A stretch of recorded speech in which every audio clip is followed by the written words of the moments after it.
হবিগঞ্জের সীমান্তে বিজিবির অভিযান 1,32,00,000 টাকার মাদক ভারতীয় পণ্য জব্দ করেছে।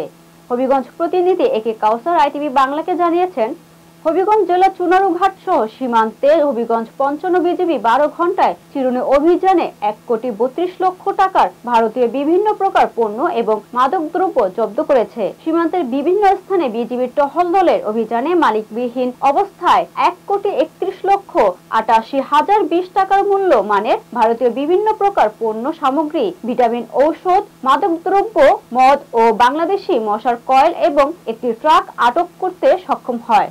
বিজিবি সূত্রে জানা যায়, 23 এপ্রিল বুধবার হবিগঞ্জ ব্যাটালিয়ন 55 বিজিবি এর দায়িত্বপূর্ণ চুনারুঘাট এবং মাধবপুর উপজেলার সীমান্তবর্তী বিভিন্ন এলাকায় 4টি পৃথক অভিযান পরিচালনা করে উল্লেখযোগ্য মালামাল জব্দ করা হয়।